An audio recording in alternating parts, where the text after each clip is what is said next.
Fans, thanks for clicking today's Dreaded Day Rose report. Sorry I haven't been on here in a couple days, but there hadn't been anything going on much that you missed out on. But here we go for today, though. Monday. WWE legend Honky Tonk Man, he's scheduled to do a comedy show in Toronto last night, but he canceled, citing that he was called by WWE to appear tonight on Raw from Pittsburgh. Honky Tonk Man last appeared on Raw 2 weeks ago. If he does appear tonight, it's likely it's going to be an angle with three-man band, and maybe he'll get to talk this time. He got the microphone jerked out of his hand last time. And before his passing, William Paul Bear Moody, he was scheduled to be honored with the Luthez Awards at this year's Cauliflower Alley Club convention. Former NWA champion Adam Pearce announced that he has been chosen by the Moody family to accept the award on behalf of Moody. As also noted, WWE source how odd it feels to have no WWE champion at live events for about the past month and a half now. Said the same, at the same time, WWE officials are surprised and pleased that with the recent success that they've had with live event attendances on the road to WrestleMania 29. So, because The Rock's not there to, non-televised events, they've been getting by.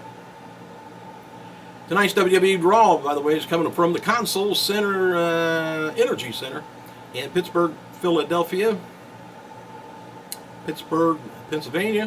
hometown of 2013 Hall of Famer Bruno Sammartino. Could he pop up there? Never know. And confirmed for tonight's show is going to be The Miz taking on Jericho and Wade Barrett for Intercontinental title, plus an appearance by Triple H to respond to Brock Lesnar's stipulation challenge from last week. That Jericho, Miz, and Barrett's a three-way. And WWE is advertising Undertaker and Brock to appear tonight also.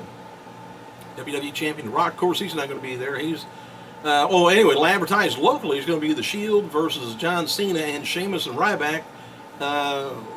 Likely in a dark match, I guess. The Sheamus and Ryback didn't say it's versus. I guess that's going to be a tag match. Probably against The Shield. And it's going to be a DQ. I can foresee it. In fact, that's what's been happening. All right, the focusing points for tonight's show, talking points, is going to be what will the game say to Brock Lesnar? Well, we already know, don't we? And who will leave Raw as IC champion? Who will make the next move for momentum? The Rock or John Cena? I would suspect they'd have Cena again, but it may not. Might just have a video clip promo for Rock and Cena.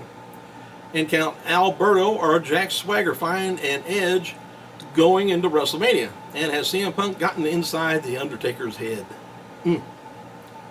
Hey, happy birthday to Chikara founder Mike Quackenbush, 37 years old, current WWE talent Derek Bateman, 30, and three-time WWF Tag Team Champion Rick Martel, 57. And today would have been the birthday of WWF and ECW wrestler Mike Bell, or Mad Dog Bell, would have been 42. WWE Champion Rock's currently in London for another G.I. Joe premiere. He tweeted early this morning about 4:42 a.m. London time. Not sure what it is here.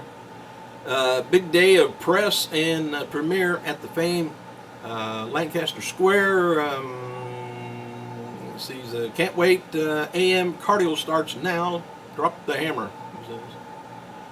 WWE Studios The Call and Halle Berry, David Otunga came in at number 2 behind Oz at the box office this week, and the movie estimated to draw about a little over $17 million on opening weekend. In comparison to WWE Studios, Dead Man Down opened last week with $5.45 million. For this weekend, Dead Man Down dropped to number 11, drawing in just barely over $2 million. The Call may end up doing over $45 million, meaning profit for the WWE Studios and Sony. Now, they had to have a big, company behind them on this. BoxOfficeMojo.com reports that the demographics for The Call was 61% female, 53% above the age of 30. So it's not a female movie. It's just, I don't know. I think the wrestling movies, when they star an actual wrestler from WWE, it draws in maybe some male, but it doesn't draw the female. Except for The Rock. And by the way, his Snitch movie came in at number 6 in the 4th weekend out, bringing in its total of about $37 million at the box office. And WWE signed, now that's not a WWE movie, studio movie, by the way. And WWE signed Australian talent Matt Silva to a developmental deal. Silva will finish up in Melbourne City Wrestling on April 13th before heading to Tampa. See, I like to see stuff from like Melbourne City Wrestling. I like to see what kind of shows they have. And a lot of places over in Europe, there's a lot of wrestling organizations over there we never get to see. Don't know their names, can't even look them up. Diamond Dallas Page and Scott Hall have reached their goal of raising $80,000 to cover a hip replacement surgery for Hall, as well as physical therapy, dental work, and other medical expenses. I wonder what caused all that. But it didn't help. TNA taped their Knockouts pay-per-view this afternoon yesterday afternoon, for airing on a later date. They don't have the date yet, but the following, if you don't want to hear the results, do this for about 1 minute. Turn the volume down. Gail Kim defeated Alicia Flash. Leilani Tapa, I don't know who that is, defeated Avilés Velez. Tara defeated Maya Kim in a Kim's pay-per-view debut. Gim, I guess, not Kim. Y-A-M. Anyway, I never seen him. Never heard of her.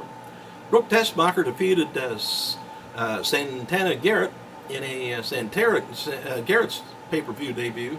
ODB defeated Trinity. They've been there before. Jackie Moore defeated Taryn Terrell. And Hannah Blossom defeated Sojo Bolt and Taylor Hendricks in a three-way, which would be one of my dreams. Velvet Sky defeated Jillian Hall. By the way, Jillian Hall was there. I said Hall did a terrible singing gimmick. I don't know where she got that from. And Mickie James defeated Serena Deeb. The winners all went to a battle royal, with the final two being Kim and James, and Kim eventually beat her and was crowned the winner. By the way, Madison Raines was there in the non-wrestling role, and Daphne was even in the crowd. Of course, Madison is that pregnant son. Daphne, she was just there. Alright, I didn't know if I mentioned this the other day or not. TNA World Heavyweight Champion Bully Ray was involved in an incident with a fan Thursday night at Impact Wrestling in Chicago after the opening segment where Aces and Eights took out Chavo Guerrero and Hernandez. Bully Ray explained why he betrayed the Hogans at the Lockdown pay-per-view. The Outlaw group left through the crowd, and as they were exiting, a fan reached out and tried to strike Bully Ray. Atlas Security quickly rushed in, pulled the fan out of the stands, and escorted him to the back. TMZ published a story of WWE Hall of Famer Million Dollar Man Ted DiBiase concerning his relationship with former bodyguard Virgil, which you remember maybe a month ago I mentioned that he was selling t-shirts and things like that down the subways. DiBiase was leaving JFK International Airport yesterday with his wife. TMZ cameras caught up with the legendary wrestler and asked him if he was aware of the reports of Virgil apparently being broke and selling t-shirts on the subway of New York. He said, "That's what I've heard," DiBiase said. He said, "I haven't talked with him in a long time. However, still considers Virgil a friend." Friends, help get your hand out there, Ted. Maybe I can do something. All of April on WWE Classics on Demand, WWE is going to be highlighting the greatest moments from the 2000s. The synopsis reads, celebrating our first decade of 21st century with WWE Classics on Demand. Oh, hang on a second. Hang on. Back where I was. All right, the official WWE website has articles published about calling the Funking Dojo training camp ran by WWE Hall of Famer Dory Funk Jr. in 1998 and 1998 that produced such superstars as Edge, Kurt Angle, Christian, Mark Henry, and Hardy Boys. They got a, they're just talking about the training camp. Beginning in 1998, following Angle's jump from amateur wrestling to professional wrestling, Funk was the current TNA wrestling star. His primary trainer, and WWE Hall of Famer says it was quite easy teaching Angle. Says, I told him everything that you did as an amateur wrestler, you could do as professional wrestling, but you've got to adapt your style to what we do here in WWE. I've mentioned that for a long time.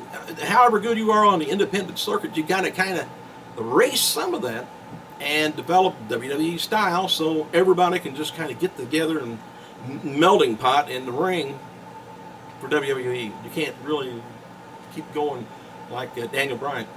He had to kind of restruct himself. And yesterday was the birthday of WWE wrestler Henry O. Godwin, 49 years old. WWE wrestler Kenny Dykstra, former wrestler, for them, 27 years old. And developmental wrestler Brett DiBiase, 27. I'm looking down here. I'm thinking I'm just about done. Ken Doane turned 27, I think, over the weekend. Did I mention that? And Samoa Joe's birthday. He turned 34 years old. All right, I guess I'm about done. Rob Conway, by the way, NWA World Heavyweight Champion, 3 times, and WWE World Tag Team Champion. He beat Kahagas or something like that at the NWA Outlaw Wrestling event in San Antonio, Texas on Saturday to capture the strap.